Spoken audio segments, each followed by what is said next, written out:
Napagdesisyonan na po ba kung kayo po ang magpipreside sa impeachment trial or hahalal po kayo ng isa pang senador sa mayorya na magpipreside? Alvin, under our rules, ang Senate President ang pagpe-preside. So, kayo po ang magpipreside sa impeachment trial? Ako ang magpe-preside. So, mali po yung mga ulat na si Senator Cheese Escudero ang magiging presiding officer ng impeachment trial? Well, under our rules, yun ang Senate President po ang magpe-preside. Tapos, parang may dot pa sa Mr. SP. So, yun na yun. Yun na yung soundbite pa na siyang magpipreside. Tama ba, Yun sir? ang nasa rules eh. Opo. Hindi, pero binago niyo, may binago kayo sa rules, hindi ho ba, Senator Sherwin, na parang pwede, kung gusto niyo na mag-elect among yourselves to choose a presiding officer? Correct. Kung gusto ng majority at yun ang gusto ng majority, then mag-elect o magde-designate ng iba. Opo. At sa ngayon, as we speak, wala pa pong desisyon tungkol dyan. Sa ngayon, kayo po ang magiging presiding officer. Tama. Tama, no? Tama. Opo. So, sa schedule, Mr. SP, hapon pa naman po magsisimula. Anong aasahan ng taong bayan sa pagsisimula ng impeachment trial? May bakbakan na ba kaagad yan o mga formalities muna, mga administrative things muna ang gagawin dyan?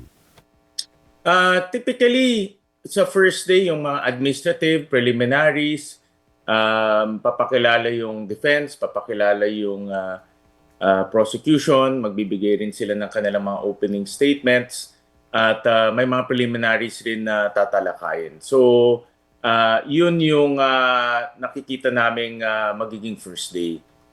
Ito ay patuloy pa rin naming inaayos yung mga aktibidad on the first day at kahapon lang ang deadline nung komento sa pre-trial order. So, yun rin ay titingnan din natin. Opo. At kayo po, kung sakasakali nga po na tuloy po sinasabi ninyo na kayo ang presiding officer, do you need a lawyer beside you to guide you, for instance? Or hindi, nag-aral ka, magaling namang mag-aral itong si Senate President Gatchalian, partner, masipag rin. Or kaya mo na-practice mo na at naaral mo na kung paano ang proseso dyan sa isang impeachment? Tuloy-tuloy yung paghahanda natin, Alvin, at tuloy-tuloy rin yung mga pag-aaral natin. Dalawa kasi ang dapat pag-aralan dito among many things. No? First, yung pagpe-preside bilang presiding officer, may mga technicalities. Although the technicalities naman ay governed by rules ng impeachment at rules of court. At dahil ito ay isang political exercise, mangingibabaw yung rules of impeachment. Pangalawa, yung merits ng case na pinag-aaralan din. At ito yung pinakamahalaga dahil yung merits ng case ang magbibigay ng direksyon kung paano ang magiging hatol ng mga senator judges. Opo. So sa tanong, if you need a lawyer beside you when you preside, ano sagot po doon? Hindi naman kailangan na kailangan. physically Okay. beside you, no? Dahil pag makikita natin yung setup, even for Senate President, wala siyang katabi. Yeah. No? So, hindi naman physically beside you. But importante dito yung preparation, yung initial preparation ng pinakamahalaga. Meaning, bago ka pumasok doon, handa ka na sa mga pwedeng mangyari. So, kaya nga napakabigat yung preparation dahil tinitignan namin lahat ng scenarios, tinitignan namin lahat ng posibleng mangyari. Kaya kaya mahabang pag-aayos at mahabang preparasyon. And I have no doubt that you will come prepared. Ikaw pa ba? Sa lahat naman, kahit naman hearing ng energy dati, Ways and Means naman, you do not come unprepared, Mr. SP. So, wala tayong question dun sa preparation. Talagang you will come in prepared for Monday. Yeah. Well, salamat Alvin. Ganyan naman talaga ang ugali natin. Nag-heavy preparation tayo. Sabi ko nga, doon sa security cluster, mas maganda ng over-prepared kaysa under-prepared. Pero marami kasing nangyayari all at the same time. Of course, yung security aspect, yung physical arrangement aspect, pati generator nga, sinisigurado namin na ayusin generator para pag nagka-brownout, meron tayong kuryente. So maraming preparation na nangyayari all at the same time. aside from preparing to preside and preparing to analyze the case. How many senators do you expect to come on Monday, Mr. SP? Kasi I don't know kung nag-signify na ba yung grupo ni ni former Senate President Alan Peter Cayetano that they will join and participate sa impeachment trial. Ina-expect ko naman mag-participate lahat ng kayang mag-participate. Alam naman natin yung iba ay hindi makakapag-participate. No? For example, si Senator Jinggoy, hindi siya makakapag-participate. Si Senator Bato de la Rosa, matagal nang hindi nakakapunta sa Senado. So lahat ng physically pwedeng mag-participate, inaasahan natin magpapasok on Monday. So you are expecting around the 22 remaining senators will participate sa Monday? Tama. Okay, Tama. so kung 22 po yan, paano yung count po natin ng threshold? Yung, hindi ba kailangan natin ng porsyento for conviction? Paano po yun? Hindi pa naman pag-uusapan yan on Monday. No? May tamang araw at tamang panahon para pag-usapan yan. So ngayon, sabi nyo naghanda po kayo, Mr. SP. Batay sa inyong paghahanda, kailangan bang isa lang sa arraignment? May ganyan bang sistema sa impeachment na parang tatanungin siya, guilty ka ba o hindi ka guilty? May ganon, hindi ba sa ordinary trial? Ano po? Sa impeachment ba may ganyan, Mr. SP? Under our rules, walang ganyan. Wala talaga siyang tinatawag na actual arraignment. Pero merong arraignment-like na procedure under our rules. Paano yun? So, para na rin siyang arraignment, iniimbitahan yung respondent para pumunta doon o yung kanyang representative at doon pag-uusap, doon mababasa yung kaso. No? At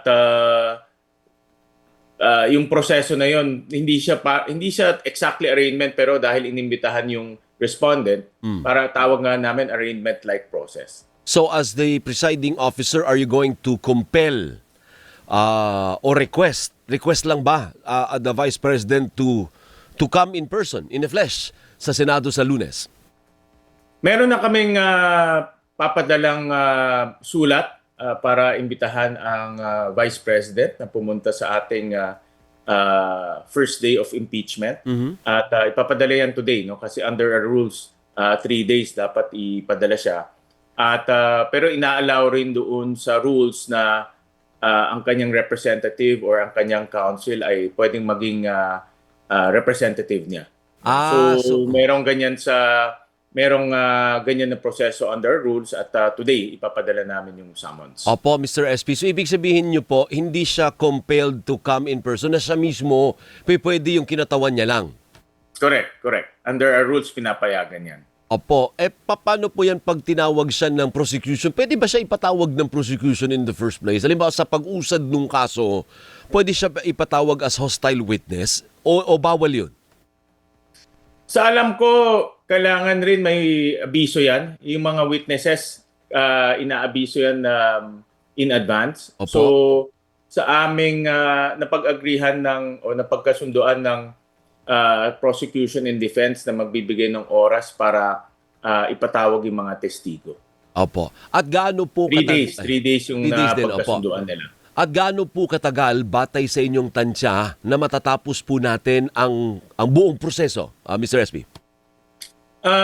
Nung tinitignan namin yung araw, hiningi ng prosecution 60 plus days. Sa defense is about 30 days. So mga around 90 to 90 plus days yun. Pag dinivide natin yan ng 3 times a week, aabot tayo ng mga 7 to 8 months. Kaya matagal. No? So ito pa naman ay rinirepaso along the way. Depende rin yan kung papatawag ng dalawang kampo yung lahat na nasa listahan nila. Pero as we stand right now, 7 to 8 months yung nakikitang paglilitis. So what do you think of the 7 to 8 months? You think it's too long?